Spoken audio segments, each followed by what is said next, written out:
तो ड्रामा की सारी में हम देखते हैं इमॉर्टल वर्ल्ड को, जहाँ पर हमारी फीमेल लीड लिंजी ने अपनी कल्टीवेशन कंप्लीट कर ली होती है एंड वो अब अपर रियल में जा रही होती है। और जाने से पहले वो अपने सारे स्टूडेंट्स को कहकर जाती है कि वो लोग अपनी कल्टीवेशन पर फोकस करें। पर जब वो अपर रियल में जा रही होती है तभी गॉड उसे बीच रास्ते में रोक देते हैं और उसे थंडर स्ट्राइक देते हैं, जिसकी वजह से फिर लिंजी अपर रियल में नहीं जा पाती है और वो कहती है कि आप तो मेरे साथ ये बहुत ही गलत कर रहे हैं। फिर जब लिंजी को होश आता है तो उसे पता लगता है कि वो वापस से 21st सेंचुरी यानी कि अपने रियल वर्ल्ड में पहुंच गई है। फिर लिंजी अपने मैजिक से पता करने लग जाती है कि उसके यहाँ से जाने के बाद यहाँ पर क्या क्या हुआ है। वो हमें बताती है कि शुरुआत में तो उसकी सोल कोइंसिडेंटली हेवन वर्ल्ड में चली गई थी और वो वहाँ पर कल्टीवेशन कर रही थी पूरे 1000 ईयर्स के लिए। पर रियल वर्ल्ड के अब तक सिर्फ 3 साल हुए जो वो यहाँ पर नहीं थी। और उसके यहाँ से जाने के बाद उसकी मॉम को काफ़ी प्रॉब्लम फेस करनी पैसों की वजह से, तो फिर उन्होंने मिस्टर जो से शादी कर ली यानी कि एक रिच फैमिली में। और लिंजी जिसकी बॉडी में से उसकी सोल तो चली गई थी, लेकिन जो सोल उसकी बॉडी में आई थी वो बहुत ज़्यादा ही डरपोक थी, तो वो 3 सालों में बस लॉफिंग स्टॉक बन के रह गई है। लोग बस उसका मजाक उड़ाते हैं और उसे कमज़ोर समझते हैं। यहाँ पर लिंजी सोचती है कि अब उसकी पावर उसे छीन ली गई है, लेकिन फिर भी उसके पास थोड़ी सी मैजिकल पावर है यूज़ करने को। वो सोचती है कि कैसे भी करके मुझे स्पिरिचुअल पावर गेन करनी होगी और कुछ रास्ता निकालना होगा, नहीं तो मैं हमेशा के लिए यहीं पर फंस जाऊंगी। फिर इतने में यहाँ पर हाउसकीपर लिंजी के लिए पार्टी में पहनने वाली ड्रेस लेकर आई होती है और उसे तंग करने के लिए बता रही होती है कि उसने आयरन करते वक्त उसके कपड़े को जला दिए और अब ये कपड़ा वो पहन के जाएगी तो सभी लोग के सामने वो बहुत ज़्यादा एम्बैरस होगी। लिंजी को ये बदतमीजी अच्छी नहीं लगती है और वो चिल्ला कर कहती है कि तुम्हें पनिशमेंट के तौर पे स्लैप मिलेगी। तो फिर यहाँ पर लिंजी के पावर की वजह से वो हाउसकीपर यहाँ पर खुद को ही थप्पड़ लगाने लग जाती है और फिर वो दूसरी मेड भी शॉक हो रही होती है कि आखिर इसे क्या हो गया है। यहाँ पर लिंजी गॉड से कहने लग जाती है कि आपने ये होम चुना है मेरे लिए, लेकिन मैं आपको बता दूं कि मेरी किस्मत तो मेरे हाथों में, सब मैं हैंडल करूंगी कि मेरे साथ क्या होना है। फिर हम देखते हैं कि लिंजी के मॉम और उसके स्टेप फादर ने घर पे यहाँ पर उसकी बर्थडे पार्टी रखे होते, तो बहुत सारे गेस्ट वगैरह आए होते। तो लिंजी के मॉम और स्टेप फादर यहाँ पर सारे लोगों को थैंक यू बोल रहे होते हैं कि वो उनकी बेटी की बर्थडे पार्टी में आए। तो यहाँ पर जो एक मिस्टर हु नाम का बंदा होता है वो तो लिंजी की बुराई करने वाला होता है, पर अच्छे वर्ड्स में कहता है कि हाँ वो बड़ी सेंसिबल और अच्छी बच्ची है। पर इस मिस्टर हुओ की जो बेटी है शाओ, वो तो यहाँ पर अपने सारे फ्रेंड्स लोग को बताने लगती है कि मेरे डैड उस लिंजी के लिए कितने अच्छे वर्ड्स यूज़ कर रहे हैं, लेकिन असल में तो वो एक स्टूपिड लड़की है।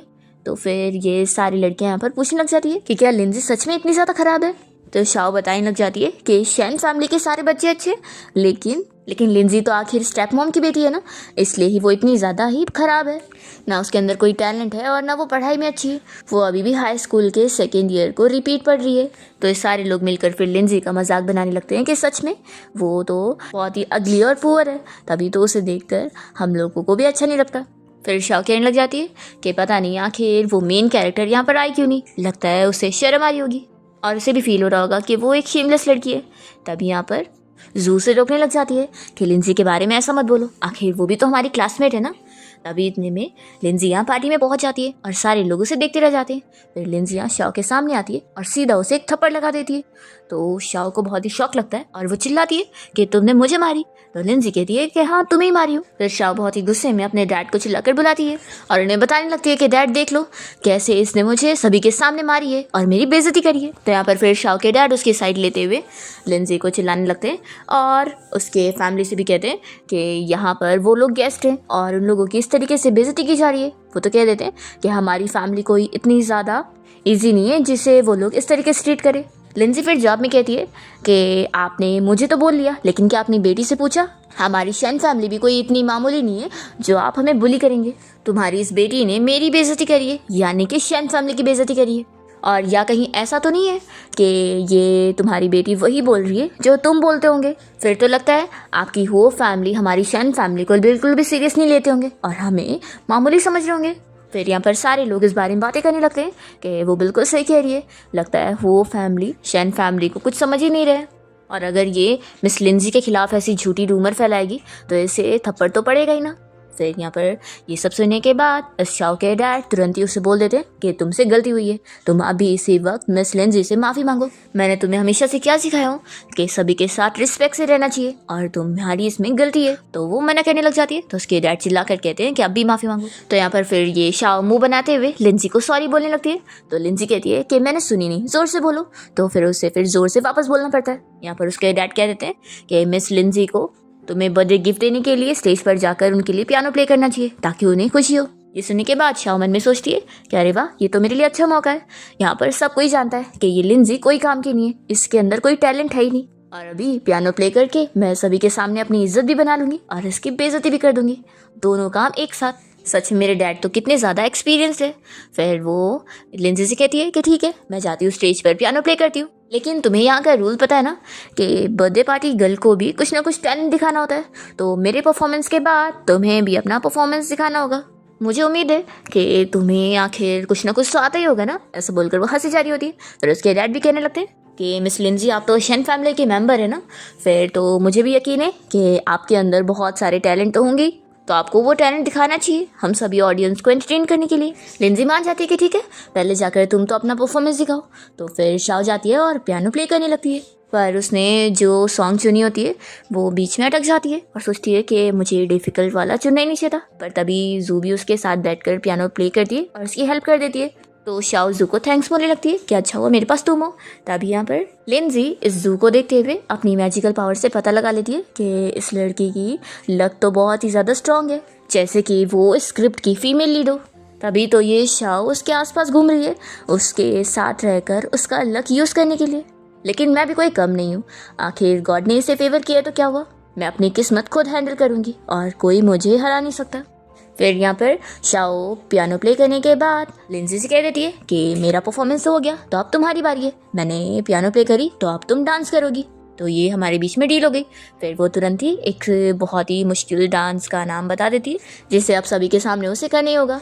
फिर यहाँ पर लिंजी के पास उसकी मॉम आती है और वो फिक्र कर रही होती है कि अगर वो नहीं परफॉर्म करना चाहती है तो कोई बात नहीं है। यहाँ पर लिंजी उनसे कहने लगती है कि मॉम, मैंने आपको बहुत मिस करी। तो फिर उसकी मॉम कहती है कि तुम क्या बोल रही हो, हम लोग तो साथ में रहते हैं ना। तो फिर वो कहती है कि मॉम, मैं हर वक्त आपको मिस करती हूँ। लिंजी सोचती है कि जब वो यहाँ नहीं थी तो उसकी मॉम ने कितना कुछ सही है उसकी वजह से, लेकिन अब नहीं, अब वो अपनी मॉम की और अपनी कोई बेइज्जती नहीं होने देगी। फिर वो अपनी मॉम को भी स्टेज पर लेके जाती है और कहती है कि मॉम, आप भी मेरे साथ डांस करो। उसकी मॉम कहती है कि लेकिन ये तो मुझे नहीं आता। तो फिर लिंजी कहती है कि आप फिक्र मत करो, आप बस मुझे फॉलो करना। फिर दोनों ही मिलकर बहुत ही अच्छा डांस कर लेते हैं और लिंजी अपने हाथ के ऊपर सारे मैजिक पावर्स को देख रही होती है और सोचती है कि उसने थोड़ा क्या चेंजेस करने लगी, गॉड तो उसके अगेंस्ट जा रहे और चाह नहीं रहे कि वैसा हो। तो वो सोचती है कि आप मेरा कुछ कर ही नहीं सकते। फिर लिंजी अपनी मॉम से कहने लगती है कि मॉम, अब आप फिक्र मत करो, आज मेरा बर्थडे और आज मैं आपसे प्रॉमिस कर रही हूँ कि आज के बाद से मैं आपको कभी सफ़र नहीं करने दूंगी। ये शाओ तो बहुत ज़्यादा शौक होती है और लिंजी से कहने लगती है कि आखिर तुम्हें ये डांस कैसे आता है। तो फिर वो कहती है कि क्या हुआ, तुम सरप्राइज हो गई, अभी तो बहुत सारे सरप्राइजेस है जो तुम्हें देखना बचा है। फिर दूसरी तरफ हम लिंजी के स्टेप ब्रदर हान को देखते हैं। यहाँ पर उसका फ्रेंड उसे जल्दी में बताने के लिए आता है कि लिंजी पूरी की पूरी बदल गई है, अभी उसने पार्टी में शाओ को थप्पड़ मारी। तो ये सुनकर भी हान को यकीन नहीं होता और वो कहता है कि वो लिंजी तो इतनी बड़ी डरपोक है ना, आखिर वो ऐसे कैसे कर सकती है, तुम्हारा लगता है दिमाग खराब हो गया, जाओ अपना इलाज करवाओ। तभी इतने में हान को सुनाई देता है कि उसका बिग ब्रदर आ गया है। तो फिर ये खुश जाता है कि भाई इतनी जल्दी आ गए। फिर हम लिंजी के बड़े वाले स्टेप ब्रदर को देखते हैं जो कि घर आया होता है और अपने डैड और लिंजी की मॉम यानी कि उसकी स्टेप मॉम से मिल रहा होता है। यहाँ पर वो लोग कहते हैं कि आफ्टर ऑल उसकी सिस्टर का बर्थडे है तो उसे जल्दी आना चाहिए था। तभी जल्दी से हान भागते हुए आता है और कहने लगता है कि भाई आप आ गए ना, प्लीज़ आप मुझे जल्दी से पैसे ट्रांसफ़र कर दो, मेरी पॉकेट मनी ख़त्म हो गई है। तो फिर चैन को गुस्सा आ जाती है और वो लिंजी की मॉम से कहने लगता है कि स्टेप मॉम, हान की पॉकेट मनी की जिम्मेदारी तो आपकी है ना, तो आखिर ऐसे कैसे उसके पास पैसे ख़त्म हो गए। तो फिर वो कुछ कह नहीं जाती है कि इतने में चैन कह देता है कि ठीक है, फिर अब से आपको पैसे संभालने की ज़रूरत नहीं है, मेरे भाई का खर्चा अब मैं अपने खर्चे में से निकालूंगा। लिंजी को भी ये सुनकर गुस्सा आती है कि उसकी मॉम को यहाँ पर किस तरीके से ट्रीट किया जा रहा है। यहाँ पर आपस में लोग भी लिंजी की मॉम के बारे में बातें करने लगते हैं कि उनका स्टेपसन कैसे उन्हें किस तरीके से ट्रीट कर रहे हैं। वो लोग कहते हैं कि आखिर इतनी अमीर फैमिली में इनकी शादी हो गई है तो इन्हें अपनी लाइफ एंजॉय करनी चाहिए, ना कि अपनी स्टेपसन के पैसों में दखल अंदाजी करनी चाहिए। लिंजी फिर यहाँ अपनी मॉम की साइड लेने के लिए आगे आती है और चैन से कहती है कि क्या तुम तुम फ्री हो, मुझे तुमसे बात करनी है। फिर वो एंड उसके डैड मिस्टर जो और हान तीनों के सामने बैठी होती है और वो मैजिक से उनके बारे में पता कर रही होती है। तो यहाँ पर फिर उसे चैन के बारे में पता लगता है कि वो बहुत ही अलूफ और डोमिनेटिंग सीईओ है जो कि अपनी फैमिली का हेयर है और उसके अंडर में उसकी कंपनी है। वो हमेशा अपने काम में बिजी रहता है, लेकिन आगे चल के वो फ्रॉड केस में फंसने वाला है और उसकी कंपनी भी बैंकक्रप्ट हो जाने वाली है और वो इतना गरीब हो जाने वाला है कि सड़क पर फिर वो ठंड से मर जाने वाला है। अभी चैन सोच रहा होता है कि ये लिंजी इतनी ज़्यादा बदली हुई कैसे लग रही है। इससे पहले ये जब भी मुझे देखा करती थी तो बस चूहे की तरह डर जाया करती थी और आज तो इसका ऑरा इतना स्ट्रांग लग रहा है। फिर यहाँ पर लिंजी अपने छोटे स्टेप ब्रदर हान के बारे में भी पता करने लगती है। तो उसे पता लगता है कि वो हाई स्कूल टाइम से ही बहुत ही ज़्यादा बदतमीज स्टूडेंट है और उसे बस प्रॉब्लम क्रिएट करना आता है। आगे चल के वो जो डेस्टिनी वाली लड़की है जू उसको बुली करेगा, तो फिर उससे बदला लेने के लिए यहाँ पर जियांग उसके पैर तोड़ देगा और फिर वो हमेशा के लिए व्हील चेयर पर हो जाएगा और साथ ही में पागल भी। पर फिर वो जियांग से बदला लेने के लिए जू को मारने की कोशिश करेगा, जिसके बाद फिर उसे 20 साल की जेल हो जाएगी और आखिर में जब वो जेल से बाहर निकलेगा तो फिर उसकी कार एक्सीडेंट से मौत हो जाएगी। लिंजी हान के बारे में ये सब जानते हुए उसे देख रही होती है, तो फिर वो सोचने पड़ जाता है कि ये मुझे ऐसे क्यों देख रही है जैसे मैं बहुत ही बेचारा हूँ। तभी यहाँ घर पे लिंजी की स्टेप सिस्टर बेबी भी आई होती है और उसे देखकर फिर लिंजी उसके बारे में भी उसका फ्यूचर पता करने लगती है कि वो बहुत ही ज़्यादा लव ऑब्सेस्ड इंसान है और जिस बंदे से वो प्यार करती है जियांग, वो तो एक बहुत ही बड़ा चीटर है जो कि उसके साथ फ्रॉड करने वाला है और उसके पैसे लूट कर अब्रॉड में बेच देने वाला है। यही सब सोचकर यहाँ पर लिंजी को हंसी आने लगती है, तो वे भी सोचती है कि आखिर इसे क्या हुआ, ये क्यों हंस रही है। फिर लिंजी अपने स्टेप फादर मिस्टर जो को देखती है और सोचती है कि इनका फ्यूचर तो पता करने की ज़रूरत ही नहीं है। जब इनके सारे बच्चों की किस्मत ही ख़राब है तो आखिर इनके साथ भी तो बुरा ही होने वाला है। सच में मेरी मॉम ने एक अमीर फैमिली में शादी नहीं करी है, बल्कि इन अनलकी फैमिली में शादी कर ली है। इस घर में बड़े से लेकर छोटे तक सब के सब बस साइड कैरेक्टर है।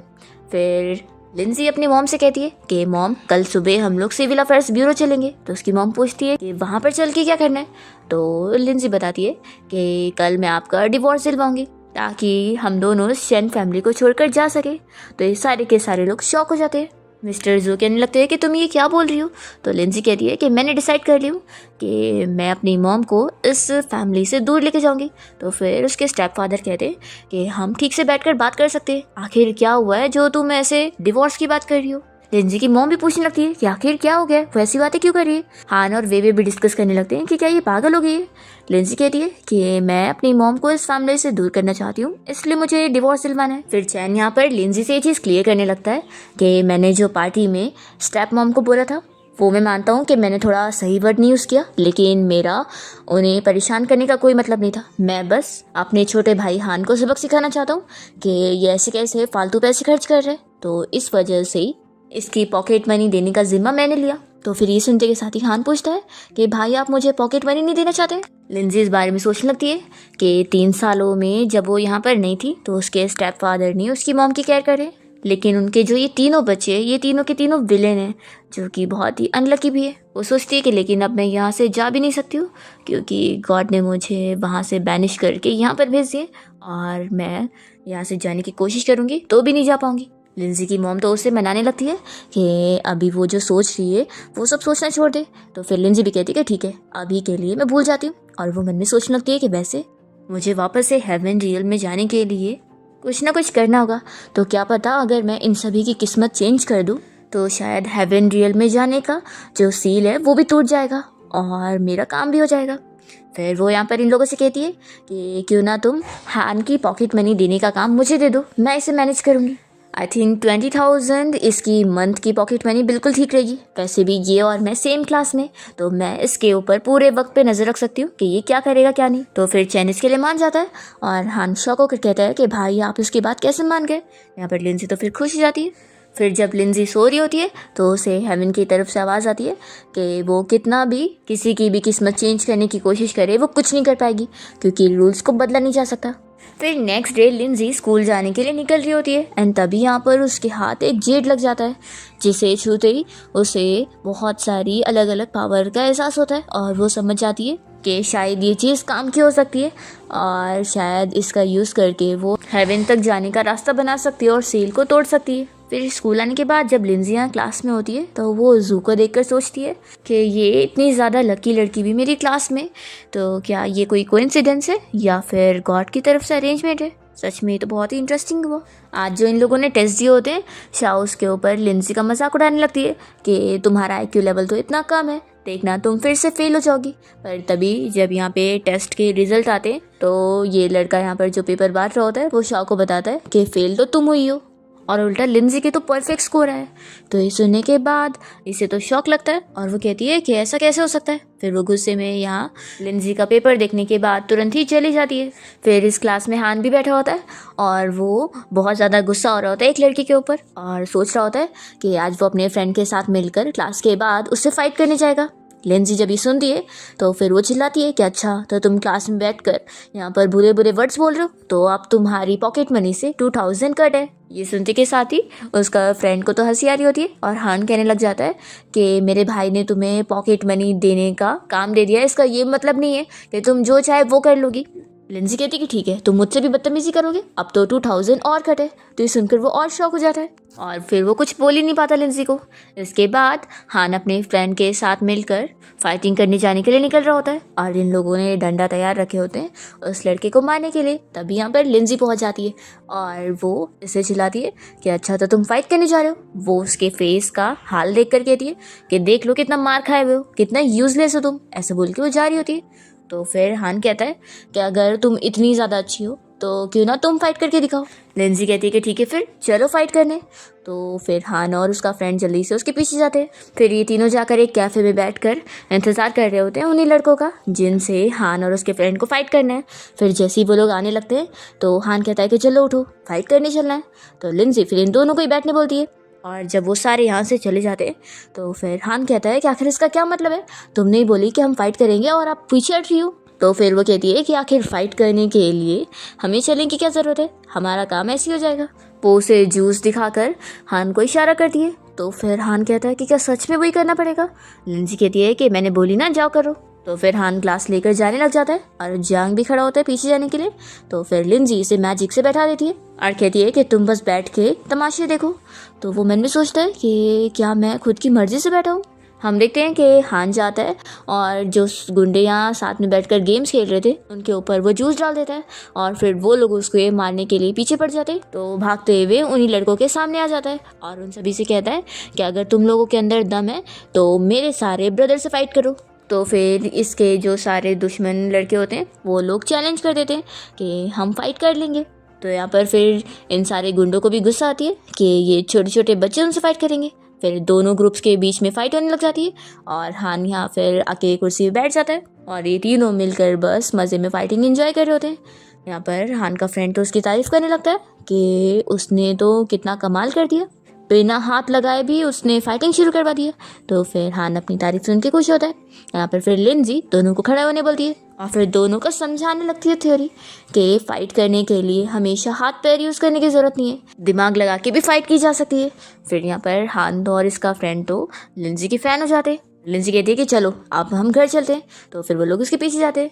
इसके बाद हम देखते हैं कि लिंजी घर पे कैट की वीडियोस देखकर खुश हो रही होती है और हान यहाँ उसकी केयर करने में लगा होता है। वो उसे वाटरमेलन सर्व करता है और सारे फ्रूट्स भी और कहता है कि सिस्टर आप आराम से एंजॉय करो। फिर वो उसके लिए कुछ लाने के लिए भी जाता है और तभी इतने में यहाँ पर वे भी घर आई होती है और वो उसे बैग पकड़ाने लगती है। पर हान तो उसके ऊपर ध्यान भी नहीं देता और वो जल्दी से लिंजी के पास जाता है और दूसरा फ्रूट भी उसे छील कर देने में हेल्प करता है और कहता है कि आपको गंदा काम करने की ज़रूरत नहीं है, ये सब मैं करूँगा। वे भी तो शौक रह जाती है कि यहाँ पर उसके भाई को क्या हो गया जो वो इतनी लिंजी की केयर कर रहा है। नेक्स्ट सीन में जू यहाँ पुलिस स्टेशन में होती है और वो पुलिस ऑफिसर को बना रही होती है कि प्लीज़ आप मेरे भाई को जेल से छोड़ दो, वो तो बहुत ही अच्छा स्टूडेंट है और वो कोई फाइटिंग कैसे कर सकता है, वो तो बस अपना पढ़ाई में लगा रहता है। तो ऑफिसर तो मना कर देते हैं कि नहीं हम उसे जेल से नहीं छोड़ सकते क्योंकि उसने सच में गुंडों के साथ फाइट किया है। जू फिर बहुत ज़्यादा परेशान हो जाती है क्योंकि ऑफिसर मान नहीं रहे होते हैं, वो रोने लग जाती है। तो यहाँ पर फिर उसके पास जियांग आता है और कहता है कि तुम मेरे साथ बाहर चलो। तो फिर जू उसके साथ बाहर आ जाती है और पूछती है कि क्या तुम्हारे पास कोई रास्ता है, प्लीज़ तुम मेरे भाई को बचा लो और उसे जेल से निकलवा लो। तो फिर ये कहता है कि फिक्र मत करो, मैं हैंडल करता हूँ। फिर ये साइड में जाता है वेवे को कॉल लगाने के लिए। दूसरी तरफ हम देखते हैं यहाँ पर वेवे तो अपने भाई हान से पूछने लगती है कि तुम मुझे बताओ कि तुम इस लिंजी की इतनी ज़्यादा केयर क्यों कर रहे हो और तुम इसे सिस्टर बोल रहे हो, वो भी इतना प्यार से। तो फिर मैं तुम्हारी कौन हूँ? हान कहता है कि तुम भी तो मेरी सिस्टर हो। तो फिर वो पूछती है कि वैसे तुम्हारा और लिंजी का रिलेशन इतना अच्छा कैसे हो गया। फिर इतने में वेवे को जियांग की कॉल आ रही होती है। तो फिर वो उससे कहती है कि मुझे अभी एक इम्पॉर्टेंट काम है, तुमसे तो मैं बाद में निपट लूँगी। फिर वो साइड में जाती है जियांग से बात करने के लिए। जब हान को ये पता लगता है तो फिर उसे भी गुस्सा आ रही होती है कि वो फिर से उस चीटर जियांग से बात करने जा रही है जो कि मेरी सिस्टर को कुछ मानता भी नहीं है। तब यहाँ पर लिंजी भी ये सुन लेती है और वो वेवे के पीछे जाने लगती है। तो हान पूछता है कि सिस्टर आप कहाँ जा रही हो। लिंजी कहती है कि जो लव ऑब्सेस्ड पर्सन है उसे बचाने के लिए कुछ तो मुझे करना पड़ेगा ना। फिर हम देखते हैं कि लिंजी साइड में आकर वेवे की सारी बातें सुन रही होती है। वेवे जैसे यहाँ पर जियांग का कॉल उठाती है तो वो बहुत ज़्यादा खुश हो जाती है कि तुमने मुझे खुद से कॉल किया। वो पूछती है कि बताओ मेरी क्या ज़रूरत है, क्या तुम्हें कोई पैसों की ज़रूरत है या फिर तुम्हारी मॉम के लिए मैं फिर से डॉक्टर से बात कर लूँ। तो फिर वो कहता है कि मुझे ये सब नहीं चाहिए। वेवे बताती है कि मैंने अपनी सेक्रेटरी को बोलकर तुम्हारे मील कार्ड में 5000 डलवा दी हो और तुम आराम से आप अपना खर्चा कर सकते हो। तो फिर वो चिल्लाता है कि आखिर तुम मुझे बिना पूछे चीज़ें क्यों करती हो। तो फिर वेवे कहने लगती है कि फिक्र मत करो, मैंने अपने सेक्रेटरी को सीक्रेटली ये काम करने को बोली हो तो तुम्हारे क्लासमेट्स को पता नहीं चलेगा। तो फिर जियांग कहता है कि फिर तो ठीक है। फिर कहती है कि वैसे अब विंटर आने वाला है ना, तो मैं वापस तुम्हारे लिए न्यू कपड़े दिला देती हूँ और हम लोग कल शॉपिंग पर चलते हैं। जियांग मान जाता है तो वेवे खुश होने लगती है कि तुम कितने ज़्यादा अच्छे हो, तुम मान गए। तभी जियांग कॉल पर कहता है कि मेरा एक फ्रेंड है जो कि फाइटिंग की वजह से झूठे केस में जेल में फंस गया है, तो तुम उससे बाहर निकलवा लो। तो वेवे कहती है कि ठीक है, फिर तुम फिक्र मत करो, ये तो बहुत ही छोटा इशू है, मेरा लॉयर ये हैंडल कर लेगा। फिर वो उसे कुछ बोलने जा रही होती है कि कल वो उससे मिलने आए। तभी इतने में जियांग तो कॉल कट कर देता है। तो फिर वेवे अपने आप को समझाती है कि पक्का वो अपने फ्रेंड की वजह से परेशान है, इसलिए उसने कॉल कट कर दिया, उसने जानबूझ के थोड़ी ना किया है। तभी जैसी वेवे पीछे मुड़ती है तो लिंजी को देखकर शॉक होती है और कहती है कि तुम यहाँ पर कब से हो। तो फिर लिंजी कहती है कि जब से तुम अपनी ये लव ऑब्सेस्ड स्पीच सुना रही थी तब से। तो फिर वेवे कहती है कि तुम किसे लव ऑब्सेस्ड बोल रही हो, और वैसे भी ये बिल्कुल अच्छी आदत नहीं है कि तुम किसी की भी बातें ऐसे कान लगाकर सुनो। देखो मैं तुम्हें वार्न कर देती हूँ कि अगर तुमने जियांग के बारे में कुछ भी ये सब स्कूल में बताई ना तो फिर अच्छा नहीं होगा। लिंजी कहती है कि मैं गलत थी, तुम सिर्फ लव ऑब्सेस्ड नहीं हो बल्कि बहुत ही बड़ी पागल हो। तो वेवे कहती है कि तुम ये क्या बोल रही हो, मैं सच में जियांग को लाइक करती हूँ, तो अगर मैंने थोड़ा उसे स्पॉइल कर दी तो क्या हुआ। लिंजी इसकी बातें नहीं सुनती है और वो अपना आगे जाके बैठ जाती है। और फिर कैट वीडियोज़ यहाँ पर देखते हुए हान से कहने लगती है कि कल हम भी शॉपिंग करने चलेंगे, मैंने सुनी हूँ कि वो जो मॉल है वो वेवे मैनेज करती है। तो फिर हान पूछता है कि आखिर वो तो डेट करना चाहती है ना, तो हम वहाँ पे जाके क्या करेंगे। लिंजी फिर इसकी बातें नहीं सुनती और वो अपना कैट वीडियोज़ देखकर खुश हो रही होती है। फिर रात में लिंजी स्पिरिचुअल पावर गेन करने के लिए कल्टीवेशन में लग जाती है और तभी हम देखते हैं कि इसकी स्पिरिचुअल पावर कोई 2 लोग देख लेते हैं और वो लोग आपस में बात करते हैं और बहुत ज़्यादा खुश होने लगते हैं और सोचते हैं कि पहले वो पता करेंगे आखिर ये पर्सन कौन है और फिर इस बारे में अपने ग्रैंडपा को बताएंगे। नेक्स्ट डे हम देखते हैं कि लिंजी हान के साथ मॉल गई होती है और ये लोग शॉपिंग कर रहे होते हैं। तो हान तो थक जाता है कि सच में लड़कियों के साथ शॉपिंग करना कितना मुश्किल है। तो फिर लिंजी उसे गुस्से में देखती है तो फिर वो तुरंत ही सेंटेंस बदल के कहता है कि नहीं, ये तो मेरी खुशनसीबी है। तभी यहाँ पर बीच में इन लोग को सेक्रेटरी गार्ड रोकने लग जाता है और कहता है कि आप लोग यहाँ से बाहर निकलो क्योंकि हम लोग मॉल खाली कर रहे हैं। फिर इतने में सेक्रेटरी गार्ड को कॉल आती है कि 15 मिनट के अंदर पूरा मॉल खाली होना चाहिए क्योंकि मिस्टर जियांग अभी पहुँचने वाले। तो ये सुनने के बाद फिर हान को गुस्सा आता है कि फिर वो मिस्टर जियांग। फिर लिंजी यहाँ पर सिक्योरिटी गार्ड से कहती है कि ये इतना इंपॉर्टेंट टाइम है जिस वक्त कस्टमर बहुत ज़्यादा आते हैं और इतने अच्छे बिजनेस के टाइम पर मॉल को खाली किया जा रहा है, ये बिल्कुल भी सही बात नहीं है। वो कह देती है कि मुझे अपनी बॉस मिस वेवे से मिलवाओ, मुझे उससे बात करनी है। तो फिर ये सिक्योरिटी गार्ड तो डर जाता है और सोचता है कि इस लड़की का ऑरा कितना ज़्यादा स्ट्रांग है कि मुझे इतनी ज़्यादा डर लग रही है। फिर वो मान जाता है कि ठीक है अंदर चलो और वो इन लोग को लेके जा रहा होता है। तभी यहाँ पर हान पूछता है कि सिस्टर आखिर तुम क्या करना चाहती हो। तो फिर वो कहती है कि हम कुछ अच्छा काम करेंगे तो फिर हान खुश ही जाता है कि अच्छा तो तुम्हारे पास कुछ आइडिया है। फिर यहाँ पर सिक्योरिटी गार्ड इन दोनों को वेवे के ऑफिस में लेकर आ जाता है। जैसे ही वेवे यहाँ पर हान को देखती है तो पूछती है कि लिटिल ब्रदर तुम यहाँ पर क्या कर रहे हो। तो सिक्योरिटी गार्ड तो शॉक हो जाता है कि ये उसकी बॉस का भाई है। लिंजी वेवे से कहने लगती है कि तुमने बस पूरा मॉल खाली करवाने की सोच लिए बस उस जियांग के लिए। तो वेवे कहती है कि तो क्या हो गया, उसे लो प्रोफाइल रहना पसंद है तो इतना तो मैं कर ही सकती हूँ। और वैसे आखिर तुम बार बार मेरे जियांग को क्यों टारगेट कर रही हो। देखो यहाँ बाजू में भी मॉल है तो तुम लोगों को मेरे सर पे बैठने की जरूरत नहीं है, तुम लोग बाजू में चले जाओ। लेंजी कहती है कि अच्छा तुम्हें इतना तो पता ही है कि जो हमारे बाजू वाला मॉल है वो हमारे शेन फैमिली के कॉम्पिटिटर की कंपनी का है, तो क्या तुम चाहती हो कि हम लोग वहाँ पर जाएं। लेंजी कहती है कि तुम्हें क्या लगता है कि तुम उस जियांग के लिए इतना कुछ करोगी, उसके लिए मॉल खाली करवाओगी, उसे अच्छे अच्छे कपड़े दिलवाओगी, तो फिर वो तुम्हारे साथ अच्छे से रहेगा और तुमसे प्यार कर बैठेगा। बिल्कुल भी नहीं, मैं तुम्हें बता रही हूँ कि चीटर वर्थलेस होते हैं। वेवे चिल्लाने लगती है कि आखिर तुम चाहती क्या हो। लिंजी उसे कहती है कि मैं तुम्हारी हेल्प कर सकती हूँ उस जियांग को तुमसे प्यार करवाने में, तुम बस मुझे 7 दिन का टाइम दो और वो तुम्हारे सामने तुम्हारे कदमों पर होगा। तो फिर वेवे रुक जाती है और पूछती है कि आखिर मैं तुम पर बिलीव क्यों करूँ। लिंजी गुस्से में कहती है कि क्योंकि तुम्हारे पास कोई और रास्ता नहीं है, क्या तुम खुद कुछ कर पा रही हो तो मुझ पे बिलीव कर लो ना। वेवे मान जाती है लेकिन पूछने लगती है कि लेकिन फिर तुम्हारा क्या प्लान है मेरी हेल्प करने के लिए। लिंजी चिल्लाती है कि ठीक से खड़े रहो और हाँ कुछ भी क्वेश्चन मत करो, बस जैसा बोल रही हो वैसा करो, ठीक है। और लिंजी जाते जाते कह देती है कि सिक्योरिटी गार्ड को फायर कर दो। तो वे पूछती है कि आखिर क्यों। तो लिंजी कहती है कि मैंने पहले भी बोली ना कि कोई क्वेश्चन मत पूछो, जितना बोल रही हो उतना करो, समझ गई ना। तो फिर ये लोग बस चुप होकर मान जाते हैं और लिंजी बाहर आ जाती है। तभी हान भी उसके पीछे पीछे आता है और पूछता है कि सिस्टर तुम तो कह रही थी कि तुम मेरी सिस्टर वेवे को लव ऑब्सेस्ड होने से बचाओगी और उस जियांग से दूर करोगी, पर तुम तो उसकी हेल्प करने के लिए मान गई, तो ये क्या था। लिंजी कहती है कि तुम्हें ये चीज़ पता है कि अगर कोई चीज़ लेनी है तो पहले उसे देनी पड़ती है, क्या समझा तुमने। हान कहता है कि मुझे नहीं समझ में आ रहा। लिंजी उससे पूछती है कि तुम बताओ कि तुम्हें क्या चाहिए। तो फिर हान कहता है कि मुझे तो बहुत सारी चीज़ चाहिए, कोई एक चीज़ नहीं। लिंजी खुश होती है और कहती है कि यानी तुम ज़्यादा स्टूपिड नहीं हो, और वो आगे बढ़ती है।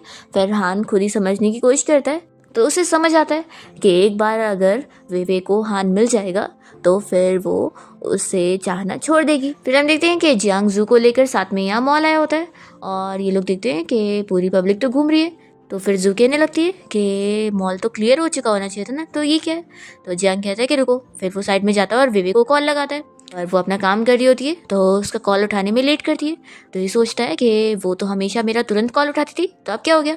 फिर जैसी वेवे कॉल उठाती है तो उससे पूछती है कि आखिर क्या काम है। तो फिर ये सोचता है कि वो इतनी ज़्यादा कोल्डली कैसे बोल रही है। फिर ये उसे चिल्लाकर बोलने लगता है कि मैंने बोला था ना कि मॉल को क्लियर कर देना। तो ये क्या है, सारे लोग तो यहाँ पर घूम रहे हैं, ठीक है मैं थोड़ा और वेट कर लूँगा लेकिन मॉल को क्लियर करो। तो फिर वो कहती है कि आखिर क्यों क्लियर करूँ, और वो बेचारी ना चाहते हुए ये सब बोल रही होती है। और यहाँ पर जियांग से कहने लग जाता है कि तुम ही ने मुझसे ये बोली थी ना, और अब तुम खुद पलट रही हो, देखो मैं अपने क्लासमेट को भी लेकर आया हूँ। वेवे मना कर देती है और तुरंत ही कॉल कट करती है। तो ये जियांग शॉक रह जाता है कि आखिर ये मुझसे कैसे बात कर रही है। फिर लिंजी यहाँ पर गॉड से बात कर रही होती है और वो उसे चिल्ला रहे होते हैं कि वो अपनी मन मर्जी की चीज़ें नहीं कर सकती है और डेस्टिनी को अगर वो चेंज करेगी तो फिर उसकी सफरिंग और बढ़ जाएगी और वो कुछ चेंज कर भी नहीं सकती। लिंजी कह देती है कि डेस्टिनी किसने लिखा है, रूल्स किसने बनाए, अगर रूल्स अनफेयर होंगे तो फिर किस्मत भी क्रूएल होगी, तो ऐसे रूल को मैं तोड़ूंगी और किस्मत को भी चेंज करूंगी क्योंकि उन सभी की किस्मत उनके हाथों में होनी चाहिए, ना कि किसी और के हाथ में। तभी इतने में यहाँ पर वेवे भाग कर आती है और वो बहुत ही खुश होकर लिंजी से पूछने लगती है कि आखिर तुमने ये कैसे करी। आज जियांग ने मुझे खुद इनिशिएटिव लेके कॉल किया और उसने मुझे डिनर के लिए भी इन्वाइट किया है। तुम्हें पता है मैं जितना उसे जानती हूँ ये पहली बार है कि उसने कभी मुझे ऐसे इन्वाइट किया हो। मैं तो बहुत ज़्यादा एक्साइटेड हो रही हूँ, मैं जाती हूँ अच्छे से अपने लिए ड्रेस चूज़ करती हूँ कि कौन सा पहनूँ। तभी लिंजी उसे कह देती है कि उसे तुम मना कर दो। ये सुनकर विवी शॉक होती है।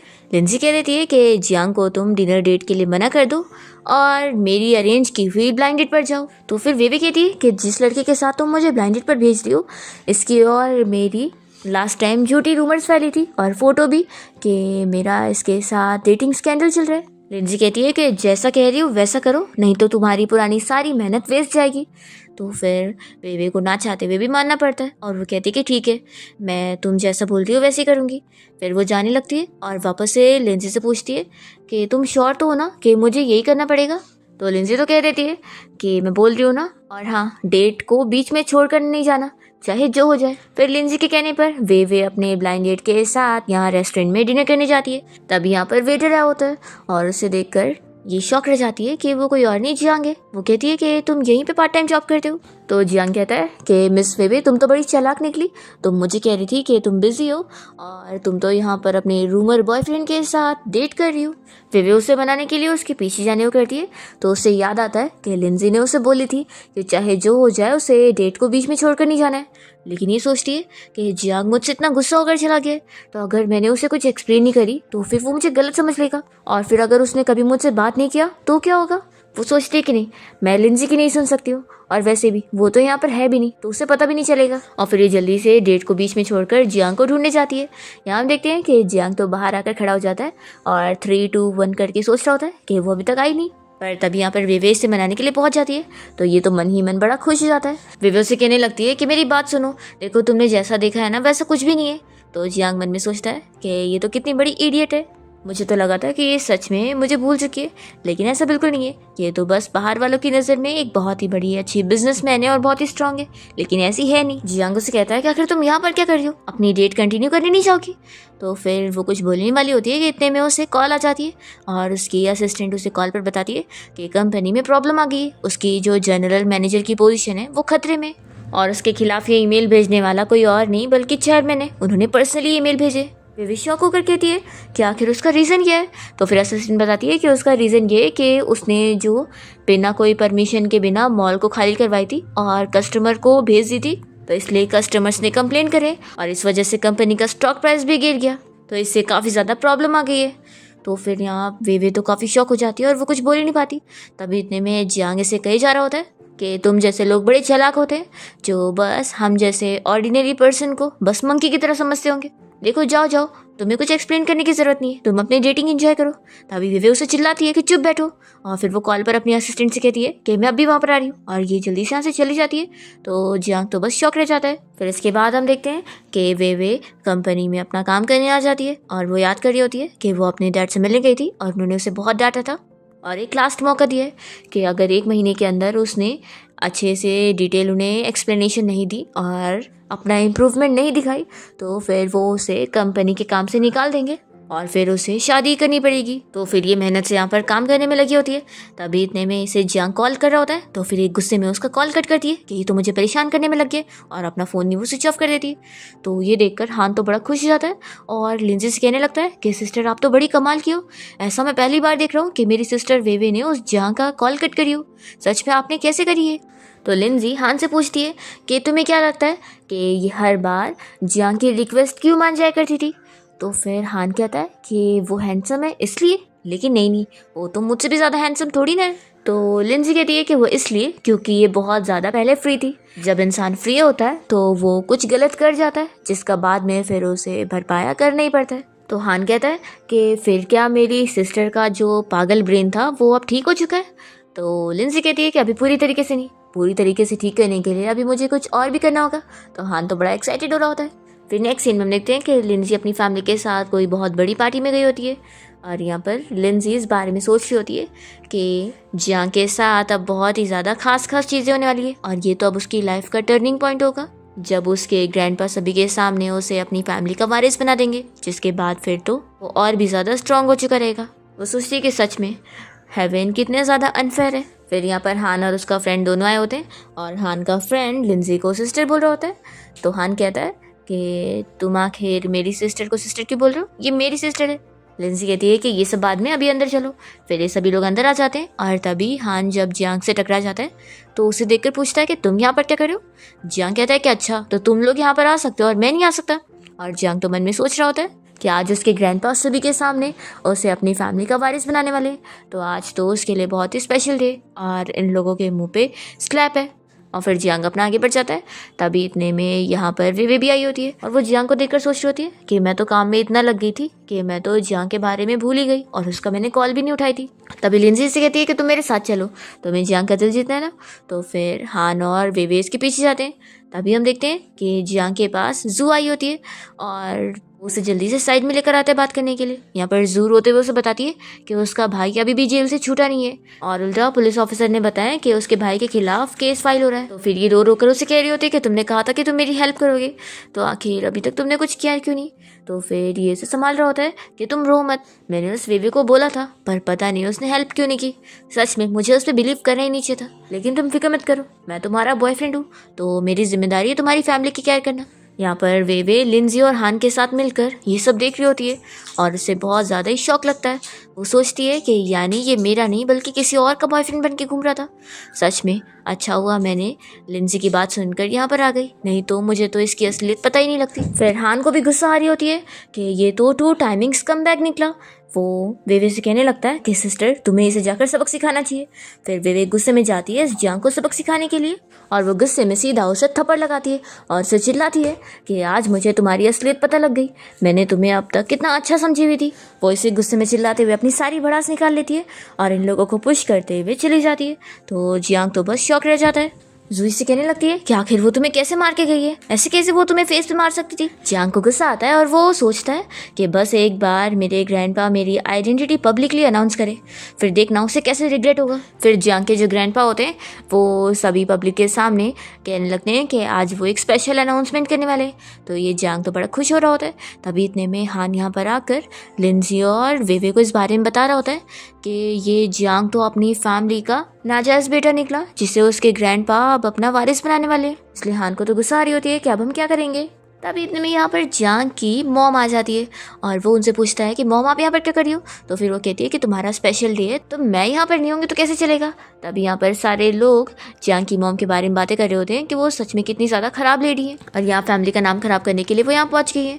तभी इतने में ग्रैंडपा अनाउंसमेंट करते हैं कि मैं अपने ग्रैंडसन मिंग को अपनी फैमिली का वारिस बना रहा हूँ। तो यहाँ पर हान तो बड़ा खुश हो जाता है कि उसका फ्रेंड अपनी फैमिली का वारिस बन चुका है।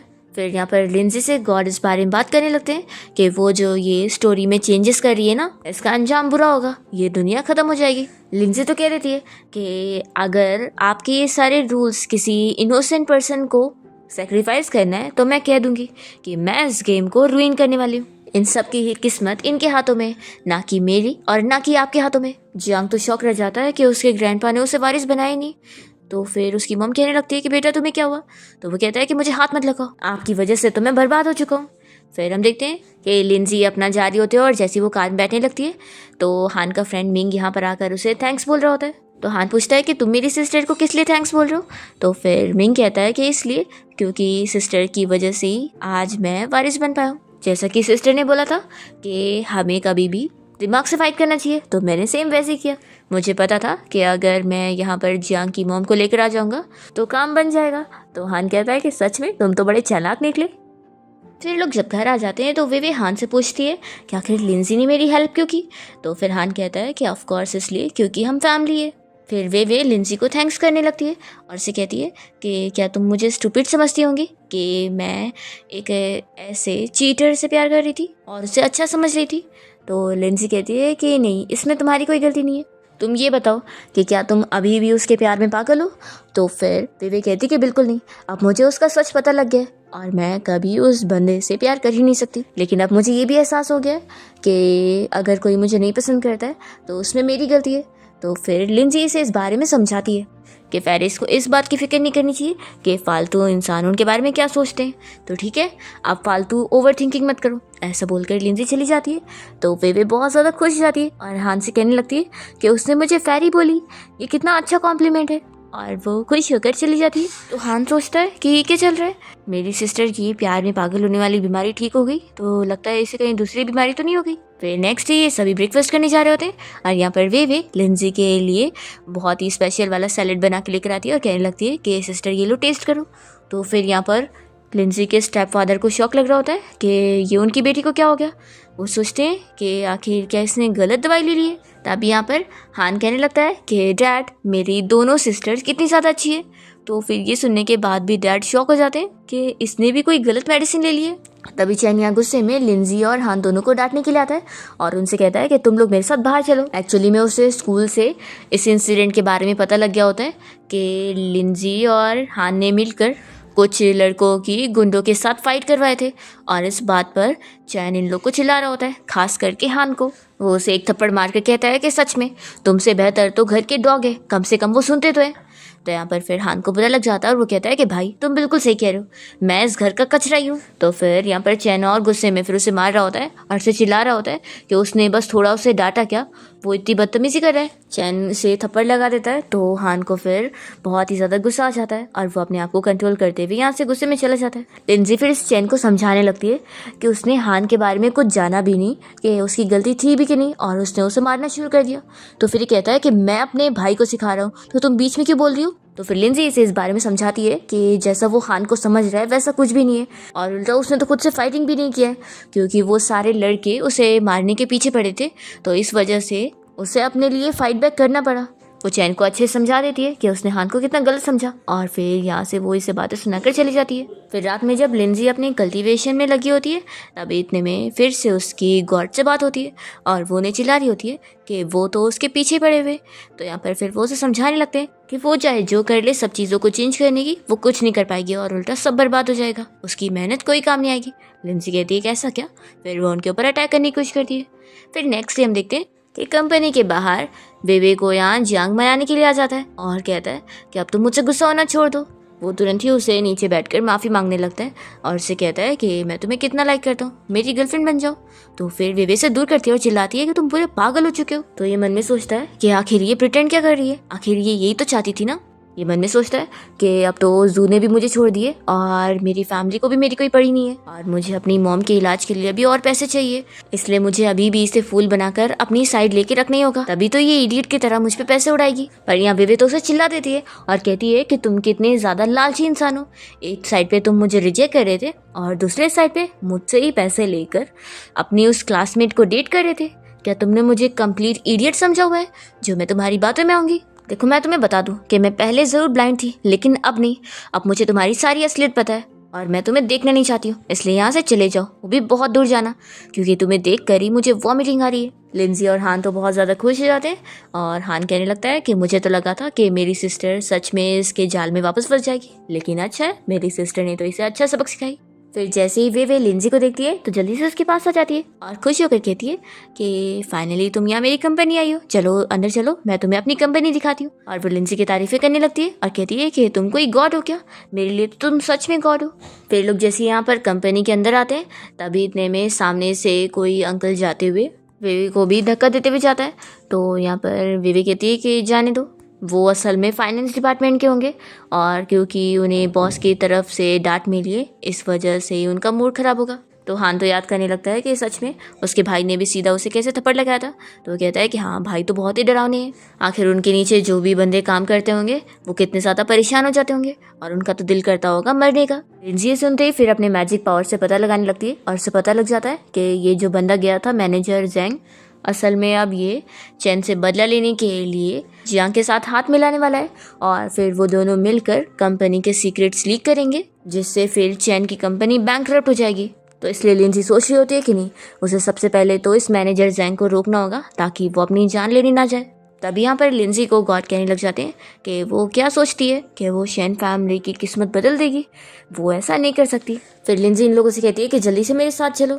फिर ये लोग जल्दी से जा रहे होते हैं और हम देखते हैं कि ये मैनेजर जैंग एलिवेटर में जाने के बाद बहुत सारी पिल्स अपने मुंह में डाल लेता है, पर फिर जैसे ही एलिवेटर खुलता है तो ये लोग उसे बाहर निकालते हैं और वो यहाँ बेहोश पड़ा होता है। तो फिर हान पूछने लगता है कि आखिर इसे हुआ क्या है। फिर ये लोग स्लीपिंग पिल्स देख देते हैं और पूछते हैं कि जिसका ये क्या कर रहा था। तो लिंजी बताती है कि ये इससे अपनी जान लेने की कोशिश कर रहा था। फिर इतने में इस मैनेजर जैंग को होश आ जाता है और ये लोग पूछते हैं कि तुम कर क्या रहे थे। वो कहता है कि मुझे भी नहीं पता आखिर मैंने ऐसा क्यों किया। तभी इतने में यहाँ पर चैन आया होता है और वो इन लोगों को गुस्से में डांटने लगता है और कहता है कि तुम तीनों अभी मेरे ऑफिस में आओ। तो यहाँ पर फिर हान तो डरने लग जाता है कि मैं नहीं जाऊँगा, भाई तो मुझे छोड़ेंगे नहीं। तो फिर बेबे से कहती है कि मुझे क्या देख रहे हो, मुझे भी उससे डर लगता है। फिर दोनों ही मिलकर यहाँ पर लिंजी को कह रहे होते हैं कि सिस्टर लिंजी अब आप ही बचाओ। तो फिर वो कहती है कि चलो मेरे साथ। फिर ये तीनों जैसे ऑफिस में जाते हैं तो चैन यहाँ बारी बारी करके इन लोग को डांट रहा होता है। पहले वो हान को डांटता है और फिर बेबे को डांटता है। फिर जैसे ही वो लिंजी को डांटने जाता है तो लिंजी उस पे मैजिक कर देती है, जिसकी वजह से वो उसे कुछ बुरा बोल ही नहीं पाता है, बल्कि उसकी बहुत ज़्यादा तारीफ़ें करने लगता है और खुद शौक होता है कि ये क्या हो रहा है मेरे साथ। वो कहता है कि तुमने मेरे साथ क्या करी हो, पर फिर और भी कुछ बोलने को करता है तो उसके मुंह से सिर्फ तारीफ़ें निकलती है। हान और वेवे तो बहुत ज़्यादा शौक हो जाते हैं और खुश होने लगते हैं कि बड़े भाई तो कभी भी ऐसे नहीं बोलते। फिर यहाँ पर चैन सोचता है कि मुझे कुछ और करना होगा। फिर वो मैनेजर जैंग को बुलाता है डांटने के लिए, पर तभी लिंजी फिर उसके ऊपर मैजिक कर देती है, जिसकी वजह से वो मैनेजर जैंग की भी तारीफ़ें कर देता है। कहता है कि आपने कंपनी में कितना ज़्यादा काम कर रहे हो और आप सच में कितनी मेहनत करते हो। मैनेजर जैंग खुश हो जाता है, वो सोच रहा था कि अभी भी उसे इसकी तरफ से डांट मिलने वाली है। फिर वो कहने लगता है कि सच में मैं तो अपने आप को मारने की कोशिश कर रहा था, लेकिन आपने मुझे हौसला दिया है। चैनी सुनने के बाद शौक होता है और ये लोग उसे पिल दिखाते हैं कि वो सच में अपनी जान लेने वाला था। फिर चैन तो यहाँ पर इस मैनेजर की और भी ज़्यादा तारीफ़ें कर देता है, जिसके बाद फिर मैनेजर इतना खुश होकर कहता है कि आप फिक्र मत करो, मैं अब अच्छे से काम करने वाला हूँ और आपके लिए अच्छा सा प्रोजेक्ट प्लान रेडी करने वाला हूँ। और ये बोलकर फिर ये मैनेजर जाने लगता है और वो सोचता है कि अब मुझे समझ आया कि बॉस आखिर मुझ पर इतना गुस्सा क्यों करते थे, क्योंकि उनकी नज़रों में मैं बहुत ही ज़्यादा टैलेंटेड हूँ और उन्हें मुझसे ज़्यादा उम्मीद है, इसलिए मुझे भी अच्छे से काम करना चाहिए और उनकी ये छोटी मोटी डांट को भूल जाना चाहिए, क्योंकि वो तो बस इसलिए क्योंकि वो मेरी केयर ही बहुत करते हैं। अब मैं उनका ट्रस्ट कभी नहीं तोड़ूंगा और बल्कि और जीतूंगा। यही सोचकर ये मैनेजर जैंग तो अब खुश होकर जाता है। फिर हान और वेवे तो चैन की तारीफें करने लगते हैं कि बिग ब्रदर आप कितने ज़्यादा अच्छे हो, मुझे तो लगा था कि अभी भी आप बस कोल्ड बनकर मैनेजर जैंग को डांटेंगे, पर आपने उनकी कितनी तारीफ की और कितना अच्छे से बात की। चैन फिर दोनों को चिल्लाने जा रहा होता है कि आखिर तुम लोग ये क्या बोल रहे हो, मैं कुछ ये सब बोलना नहीं चाहता था, पर फिर वो मैजिक की वजह से फिर से पलट जाता है और कहता है कि तुम लोग तो शैन फैमिली के कितने अच्छे बच्चे हो, तुमसे अच्छे बच्चे हो ही नहीं सकते। मुझे यकीन है कि तुम लोग इतने अच्छे हो और टैलेंटेड हो कि तुम लोग तो जो करना चाहोगे उसमें सक्सीड होंगे। तो वेवे और हान दोनों शौक हो रहे होते हैं कि आखिर ये बोल क्या रहे। फिर हान खुश होकर कहता है कि हाँ भाई, हम अच्छे से ही करेंगे सब कुछ। फिर चैन तो और डांटना चाह रहा होता है, पर वो फिर भी इन लोगों को अच्छे से बाहर भेज देता है कि तुम लोग को अब जाकर अपना काम करना चाहिए। तो वो लोग अपना फिर जल्दी से चले जाते हैं। लिंजी भी उन लोग के साथ बाहर चली जाती है और यहाँ पर चैन तो बेचारा शौक हो रहा होता है कि ये सब मैंने बोला क्या हूँ। बाहर आकर हान और वेवे आपस में डिस्कस कर रहे होते हैं कि भाई ने हमारी तारीफें करी। तभी लिंजी तो खुश हो रही होती है क्योंकि ये सब उसने तो करवाई है। फिर जब चैन घर पहुंचता है तो लिंजी की मॉम उसका बैग लेती है और उसे बताने लगती है कि उन्होंने उसके लिए उसकी फेवरेट डिश आज किचन में पकवाई है। तो फिर चैन उनकी तारीफ करते हुए कहता है कि स्टेप मॉम, आपने इतने सालों से इस घर को कितना संभाल के रखी हो, आप सच में कितनी ज़्यादा मेहनती हो। तो फिर लिंजी की मॉम बहुत ज़्यादा खुश हो जाती है और वो तो रोते हुए उसे कहती है कि कुछ नहीं, ये तो आखिर मेरी ड्यूटी है।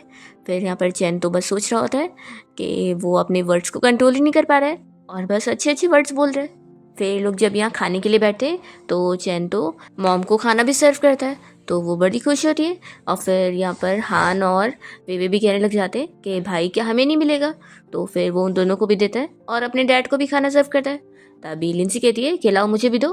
तो फिर इसे ना चाहते भी उसे भी देना पड़ता है और ये सोचता है कि ना मैं अपनी ज़बान पे कंट्रोल कर पा रहा हूँ और ना अपने हाथ पर, आखिर हो क्या रहा है। तभी यहाँ पर मॉम और डैड साइड में जाते हैं और आपस में बातें करने लगते हैं कि चैन कितना बदल गया है और अब उनकी फैमिली कितनी ज़्यादा पॉजिटिव हो गई है। और फिर दोनों खुशी के मारे ये सब बात करते हुए चले जाते हैं। तभी चैन इस बारे में लिंजी से पूछता है कि आखिर तुम बताओ कि तुमने मेरे ऊपर करी क्या हो कि मैं अपने वर्ड्स पे कंट्रोल नहीं कर पा रहा हूँ। लिंजी कहती है कि कुछ नहीं, मैं तो बस चाहती हूँ कि तुम अच्छे वर्ड्स बोलो और तुम्हें लैंग्वेज की कला सीखने को मिले ताकि तुम अच्छे बनो। चैन गुस्से में फिर उसे डांटने जाता है, पर ना चाहते हुए भी उसके मुंह से बस लिंजी की तारीफें निकलने लगती और वो कहता है कि तुम कितनी ज़्यादा ब्यूटीफुल हो, एकदम फेरी की तरह। लिंजी कहती है कि देखा, अब तुम कितने मीठे वर्ड्स बोलते हो, जैसे तुमने हनी खाए हुए हो। ऐसा बोलकर वो जाने लगती है। चैन उसे फिर चिल्लाना चाह रहा होता है, पर वो उसे ब्यूटीफुल लेडी बोल देता है। तभी यहाँ पर हान और वेवे ये सब सुनने के बाद सोचते हैं कि भाई को हुआ क्या है, लगता है ये तो पूरे पागल हो चुके हैं। चैन गुस्से में फिर इन दोनों को डांटने जाता है, पर उसके मुंह से फिर से अच्छे वर्ड्स निकलते हैं और वो तो इन लोग की तारीफ कर देता है कि मेरे भाई बहन कितने ज़्यादा क्यूट है। फिर नेक्स्ट डे चैन यहाँ ऑफिस में होता है और उसका वो फाइनेंशियल डिपार्टमेंट का मैनेजर जैंग उसके पास एक नया प्रोजेक्ट प्लान लेकर आया होता है और इस बार उसने काफ़ी अच्छे से मेहनत किया होता है। तो चैन तो इस बार उसकी खूब ज़्यादा तारीफ़ें कर देता है और उसे अच्छे से बात करता है कि मिस्टर जैंग आप कितने ज़्यादा अच्छे हैं और वो उन्हें गुड जॉब भी बोल रहा होता है। तो फिर वो तो बहुत ज़्यादा खुश हो जाते हैं और यहाँ पर चैन को भी अपनी लाइफ में इम्प्रूवमेंट लग रही होती है कि सच में उसने अब लैंग्वेज की कला सीख ली है। फिर इसके बाद चैन किसी इंपॉर्टेंट क्लाइंट से मिलता है जो कि यहाँ पर उसके साथ बिजनेस डील करने के लिए आए थे, लेकिन ये काफ़ी कोल्ड बंदा होता है जिसके साथ डील करना मुश्किल था। लेकिन अब क्योंकि चैन के सारे वर्ड्स ही बदल गए और वो अच्छे अच्छे वर्ड्स यूज़ कर रहा होता है, तो फिर वो क्लाइंट चैन से बहुत ज़्यादा इंप्रेस होता है और तुरंत ही उसके साथ बिजनेस डील करने के लिए मान जाता है और यहाँ से कॉन्ट्रैक्ट साइन करके जाता है। फिर यहाँ कंपनी के सारे एम्प्लॉयज़ चैन के बारे में बातें करने लगते हैं कि क्या ये सच में हमारा वही बॉस है जो इतना गुस्से वाला हुआ करता था। वो लोग काफ़ी शॉक होते हैं कि वो कितना बदल गया है। फिर हम देखते हैं कि जैसे ही चैन घर पे आता है तो वे उससे पूछती है कि भाई मैंने सुनी कि कंपनी का इतना इम्पोर्टेंट प्रोजेक्ट आपने साइन कर लिए और वो अंकल मान गए आपके साथ डील करने के लिए, तो आखिर भाई आपने ये करे कैसे। तो चैन कहता है कि मैंने बस उनसे अच्छे से बात किया और वो मान गए। और वो विवेक की भी तारीफ़ करता है कि तुम सच में कंपनी में कितनी ज़्यादा मेहनत करती हो और मैंने इससे पहले तुम्हें डांटा था और तुम्हें गलत समझा था, लेकिन तुम सच में कंपनी को कितना अच्छे से हैंडल कर रही हो। तो यहाँ पर फिर वे जल्दी से अपने भाई को हक करती है और उससे कहने लगती है कि वो उसके मुंह से इतने टाइम से तारीफ़ सुनना चाहती थी और अपने बारे में इतना अच्छा सुनकर अब उसे बहुत खुशी मिल रही है। फिर इतने में चैन को उसकी मॉम की सिस्टर की कॉल आती है, यानी कि उसकी आंटी की, जो कि उसे बताने लगती है कि वो एयरपोर्ट पर आ गई है और वो उसे पिक करने आए। फिर इसके बाद जब उसकी आंटी यहाँ घर आ जाती है तो लिंजी की मॉम उन्हें फ्रूट देने के लिए जाती है, पर ये फ्रूट खाकर थूकने लगती है कि ये कितने ख़राब फ्रूट हैं, तुम्हें पता भी है मैं इंपोर्ट वाले फ्रूट खाती हूँ और लगता है तुमने तो मुझे जहरीले वाले फ्रूट ला कर दियो। और वो उसकी बेइज्जती करने लग जाती है कि सच में मेरी सिस्टर की जगह तुमने हड़प लियो और यहाँ इस घर में मज़े कर रही हो। तब यहाँ लिंजी ये सारी बातें साइड खड़े होकर सुन रही होती है और उसे तो इस आंटी के ऊपर गुस्सा आ रहा होता है कि वो किस तरीके से उसकी मॉम की बेइज्जती की जा रही है और उसकी मॉम अच्छे से सब कुछ सुन के ले रही है। फिर लिंजी अपनी मॉम की जगह इस आंटी को अच्छे सबक सिखाती है और अपने मैजिक पावर से उस आंटी को खुद के ही हाथों से अपने आप को थप्पड़ पड़वाती है। वो आंटी तो शौक रह जाती है और यहाँ पर लिंजी को देखकर चिल्लाने लगती है कि ये सब तुम ही कर रही हो ना। तो लिंजी उसे और थप्पड़ पे थप्पड़ पड़वाती है, जिसके बाद उसके पूरे गाल लाल हो चुके होते हैं और हालत भी खराब हो जाती है। फिर यहाँ पर जब लिंजी के स्टेप फादर घर पे आते हैं तो ये आंटी उन्हें कंप्लेन करने लगती है कि ब्रदर इन लॉ तुम्हारी वाइफ ने मुझे बहुत मारी है और देख लो मेरा क्या हाल बना दिए।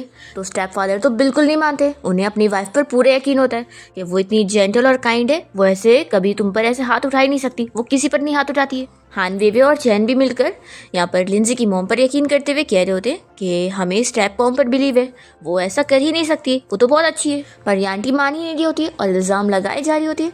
तो लिंजी कहती है कि क्यों ना हम लोग सीसीटीवी फुटेज देख ले, तब सब सच पता लगी जाएगा कि कौन सच बोल रहा है कौन नहीं। फिर वीडियो देखने के बाद तो ये प्रूव हो जाता है कि ये आंटी खुद ही को थप्पड़ लगा रही थी। तो फिर तो यहाँ पर लिंजी के स्टेप फादर कह देते हैं कि देखा तुम खुद अपने आप को मारकर यहाँ पर मेरी वाइफ के ऊपर इल्ज़ाम लगा रही थी, कितनी झूठी हो तुम। तो ये आंटी तो कुछ नहीं बता पाती और झूठी साबित हो जाती है। फिर इसके बाद हम देखते हैं कि लिंजी यहाँ पे टी एंजॉय कर रही होती है और वो हाउसकीपर से कहती है कि दूसरी वाली टी लेकर आओ, मुझे ये पसंद नहीं आ रही। तभी यहाँ पर वो आंटी आई होती है और उसे बहुत गुस्सा आ रहा होता है कि लड़की यहाँ पर कितने मज़े में अपनी लाइफ एंजॉय कर रही है और ये वो टी पी रही है जो मेरे ब्रदर इन लॉ तक नहीं पीते, क्या ये घर में इतनी ज़्यादा स्पेशल हो चुकी है। तो फिर हाउसकीपर यहाँ पर सब बताने लगती है कि उसके घर में सच में बहुत ही ज़्यादा जगह और उल्टा जो सारे यंग मास्टर है वो भी इसे फॉलो करते रहते। तो फिर ये आंटी तो सोच लेती कि नहीं मुझे कुछ ना कुछ करना होगा, मैं इसे यहाँ मज़े से जीने नहीं दे सकती हूँ, मुझे इसे और इसकी मॉम को यहाँ से निकालना होगा। फिर नेक्स्ट सीन में हम देखते हैं कि लिंजी यहाँ क्लास में होती है और वो देख रही होती है कि हान और मिंग दोनों पढ़ाई में कितना अच्छे से लगे हुए हैं और अच्छे से एग्ज़ाम के लिए मेहनत कर रहे हैं।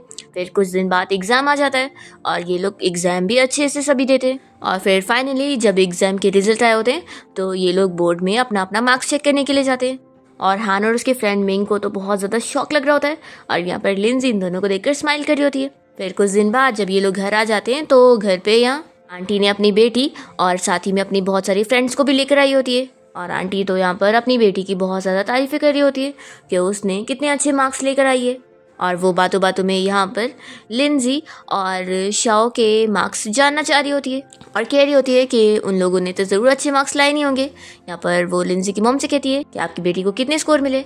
तो फिर लिंजी की मॉम बताने से मना करती है। तो ये लोग कहते हैं कि हम खुद चेक कर लेंगे। तभी इतने में लिंजी अपनी मॉम से कहती है कि आप फिक्र मत करो, उन्हें चेक करने दो। फिर जैसे ही इस आंटी की बेटी सभी के सामने ही चेक करना शुरू करती है तो ये लोग तो फिर लिंजी के रिजल्ट जानने के बाद शॉक रह जाते हैं कि उसने तो पूरे सिटी में टॉप करी है हान यहाँ लिंजी की तारीफें करने लगता है कि मेरी सिस्टर है ही बहुत ही कमाल की। यहाँ पर आंटी को तो यकीन नहीं आ रहा होता है। तो फिर लिंजी कहती है कि आंटी आखिर आपको तो पता ही है ना कि मेरा सेकेंड ईयर रिपीट हुआ है। तो आंटी कहती है कि हाँ यही बात है, नहीं तो इतने अच्छे मार्क्स तुम्हारे आ ही नहीं सकते थे।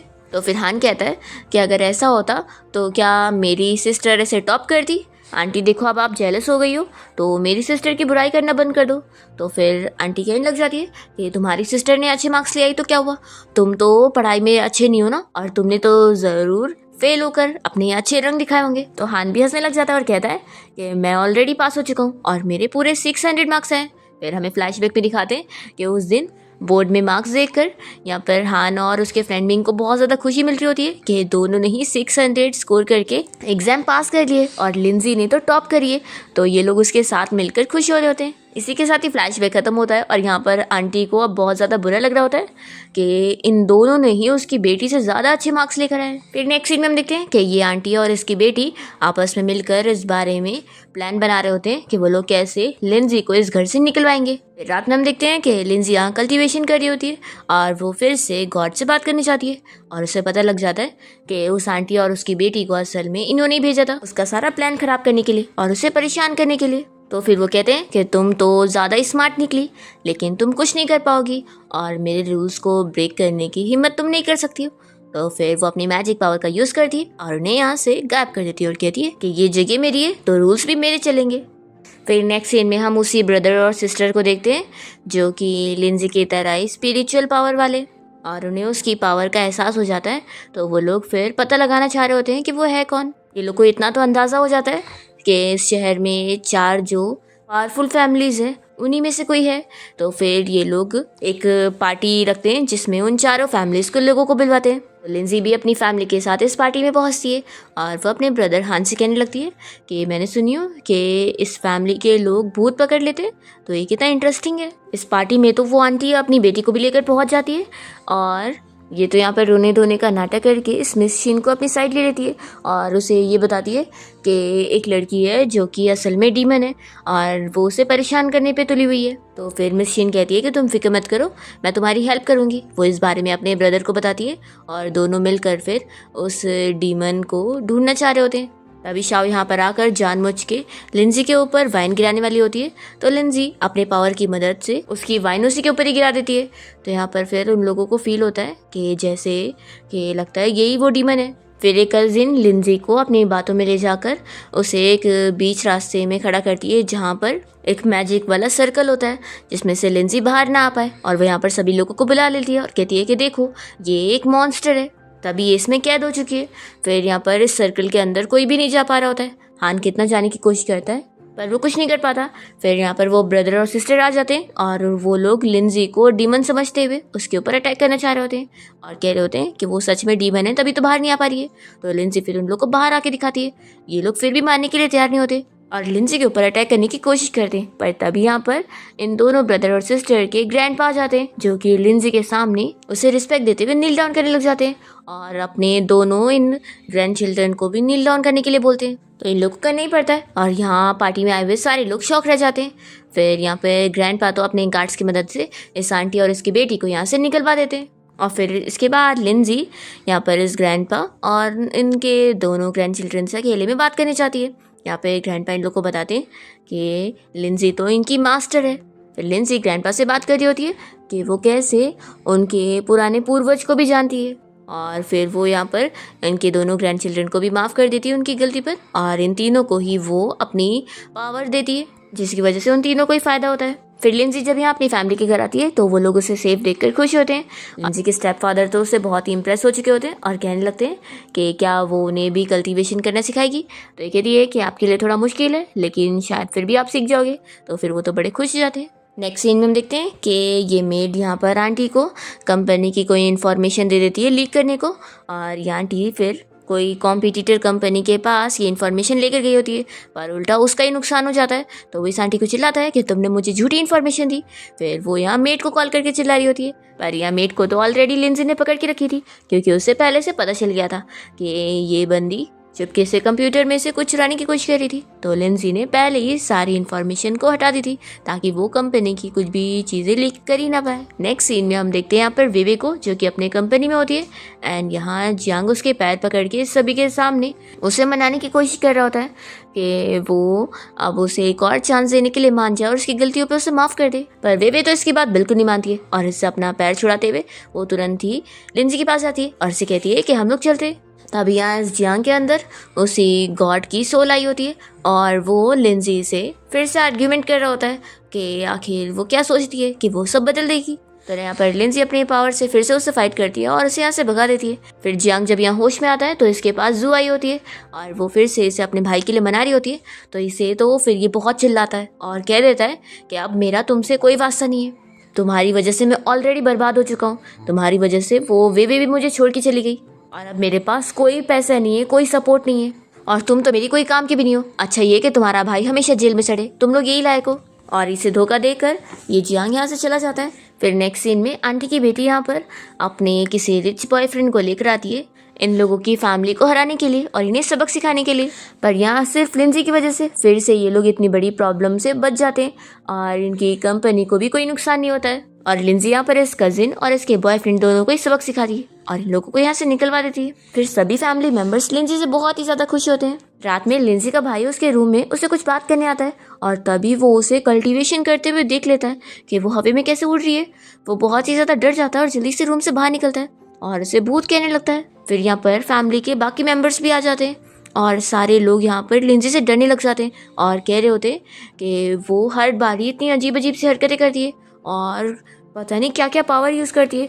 तो उन लोगों को लग रहा है कि वो भूत है। यहाँ पर लिंजी की मॉम भी कह देती है कि तुम मेरी बेटी हो ही नहीं और फिर ये सभी मिलकर लिंजी को अपने घर से निकाल देते हैं। फिर बेचारी लिंजी यहाँ अकेले बाहर घूम रही होती है क्योंकि उसकी फैमिली ने उसे छोड़ दिए और तभी यहाँ वो गॉड उसके सामने आ जाता है जो कि अब इंसानी फॉर्म में आया होता है। वो लिंजी को बताने लग जाता है कि देखा, जिस फैमिली के लिए तुम इतना कुछ कर रही थी उन लोगों ने तुम्हें छोड़ दिया, इंसान ऐसे ही होते हैं और तुम पागल थी जो तुम उनकी साइड ले रही थी। पर तभी यहाँ पर लिंजी के पूरे फैमिली मेंबर्स आ जाते हैं इस गॉड से फाइट करने में उसका साथ देने को। तो फिर इसे तो शॉक लग जाता है कि ये लोग तो असल में लिंजी के साथ मिलकर एक्टिंग कर रहे थे और उन्होंने कोई उसे निकाले थे ही नहीं। असल में वो लोग तो इस बारे में पहले से ही जान चुके थे कि लिंजी एक कल्टीवेटर है। उसकी इतनी सारी पावर्स को देखते हुए उन लोगों को एहसास हो गया था और वो लोग तो उससे बहुत ज़्यादा खुश थे कि वो कितनी ज़्यादा अच्छी है, उनकी कितनी हेल्प भी कर रही है, उनकी किस्मत को चेंज कर रही है। और फिर लिंजी अपनी पूरी फैमिली की मदद और सपोर्ट की वजह से इस गॉड को हराने में कामयाब होती है और उसे कह देती है कि उसने जो इन लोगों की किस्मत खराब करके रखा था वो वैसे नहीं होने देगी और उन लोगों की किस्मत चेंज करके रहेगी। फाइनली ये सारे लोग बहुत ही खुश होते हैं कि वो लोग तो अब विलन से मेन कैरेक्टर बन गए। फिर इसके बाद लिंजी का टाइम आ जाता है कि अब वो वापस से अपने हेवन रियल में जा सकती है क्योंकि उसे अपनी इमॉर्टैलिटी कंप्लीट करनी थी और गॉड बनना था। यहाँ पर हान उसे रोकने लग जाता है कि सिस्टर प्लीज़ मत जाओ। तो यहाँ पर फिर बाकी फैमिली मेम्बर्स कहने लग जाते हैं कि नहीं उसे जाने दो, आखिर वो जो चाहती है वो पूरा होना चाहिए। फिर यहाँ पर लिंजी जाने लग जाती है तो हान फिर बेचारा बहुत रो रहा होता है। तो लिंजी फिर वापस आ जाती है और कहती है कि तुमने बिल्कुल सही कहा, आखिर गॉड बन के मैं क्या ही करूँगी, इसलिए मैंने अब डिसाइड कर लिया कि मैं भी अब इंसान बन के तुम लोगों के साथ ही रहूँगी। और फिर लिंजी तो अपनी इस फैमिली के साथ अच्छे से हैप्पी फैमिली बन के रहने लग जाती है। इसी के साथ ही इस ड्रामा की हैप्पी एंडिंग होती है।